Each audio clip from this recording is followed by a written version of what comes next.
என்னப்பா இப்படி பண்றீங்க? நம்ம டெய்லியும் குளிக்கிறோம், பல்லு வளர்க்கிறோம். ஆனா உடம்புக்குள்ள சுத்தம் பண்றோம். கழிவுகளின் தேக்கம் நோய்களின் ஆரம்பம். நம்ம உடம்புல இருக்க கழிவுகளை நீக்கிறதுக்கு 2 நாள் இயற்கை வாழ்வியல் பயிற்சி முகாம் நடக்குது. இதுல கலந்துக்கிட்டா நம்ம உடம்புல இருக்க நச்சு கழிவுகளை வெளியேற்றுறது மட்டும் இல்லாம உடல் ஆரோக்கியமாகி நம்ம அன்றாட சாப்பிடுற மாத்திரை மருந்து கூட கம்மி பண்ணிடலாமாங்க. வணக்கம், நான் இயற்கை மருத்துவர் டாக்டர் சுகுமார், திருச்சியில இருந்து பேசுறேன். ஸ்ரீ ஜெயரங்கா இயற்கை மருத்துவமனையிலிருந்து. நம்ம வண்டியெல்லாம் சர்வீஸ் பண்றோம் 6 மாசத்துக்கு ஒரு தடவை, ஒரு வருஷத்துக்கு ஒரு தடவை.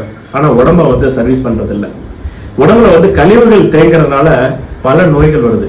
புற்றுநோய், இதய அடைப்பு, அது இல்லாம சர்க்கரை நோய், மூட்டு வலிகள், உடம்பு கை கால் வீக்கம் போன்ற பல நோய்கள் வருவதற்கு மிக முக்கியமான காரணம் என்ன அப்படின்னு கேட்டீங்கன்னா கழிவுகளின் தேக்கம் தான். அந்த கழிவுகளை நீக்குவதன் மூலமாக நாள்பட்ட நோய்களை குறைக்க முடியும், நோய் வராமல் பார்த்துக் கொள்ள முடியும். நாம் ஆல்ரெடி ஏதாவது மருந்துகள் எடுத்துட்டு இருந்தா கூட அந்த மருந்துகள் அளவை கணிசமாக குறைக்க முடியும், அல்லது மருந்துகளே இல்லாமல் இருக்க முடியும்.